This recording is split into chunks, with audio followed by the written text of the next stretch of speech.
Google AdSense অ্যাকাউন্টের পেজটা যখন আমরা ওপেন করছি তো আমাদের সামনে সিঙ্গাপুর ট্যাক্স ফাইল বলে নতুন একটা অপশান আসছে।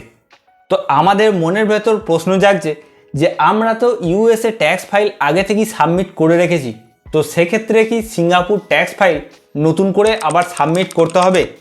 যদি সিঙ্গাপুর ট্যাক্স ফাইল সাবমিট না করি তো সেক্ষেত্রে গুগল অ্যাডসেন্স অ্যাকাউন্ট বা ইউটিউব অ্যাকাউন্টের কোনো রকম কি কোনো ক্ষতি হবে?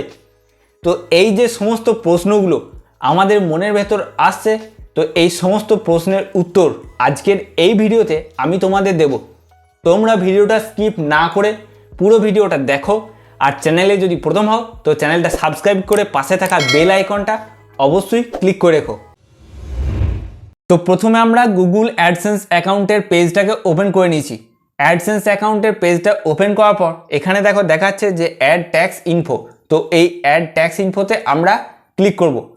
অ্যাড ট্যাক্স ইনফোতে ক্লিক করার পর ওপরে দেখো দেখাচ্ছে যে সিঙ্গাপুর এবং দেখাচ্ছে অ্যাড ট্যাক্স ইনফো, আর নিচে ইউএসএ যে ট্যাক্স ফাইল আমরা আগে থেকে সাবমিট করে রেখেছি সেটা কিন্তু দেখাচ্ছে। তো ইউএসএ ট্যাক্স ফাইল তোমরা যদি এখনও পর্যন্ত সাবমিট না করো এবং সাবমিট করতে না জানো তো সেই ক্ষেত্রে আমাদের চ্যানেলে ইউএসএ ট্যাক্স ফাইল তোমরা কিভাবে সাবমিট করবে তার উপরে একটা ভিডিও রয়েছে, সেই ভিডিওটা কিন্তু তোমরা দেখে আসতে পারো। তো ইউএসএ ট্যাক্স ফাইলটা আমাদের এখানে দেখাচ্ছে আর ওপরে সিঙ্গাপুর ট্যাক্স ফাইল। তো এখানে যে সিঙ্গাপুর ট্যাক্স ফাইল, তো সেই ট্যাক্স ফাইলটা আমাদের সাবমিট করার কোনো রকম কোনো প্রয়োজন নেই।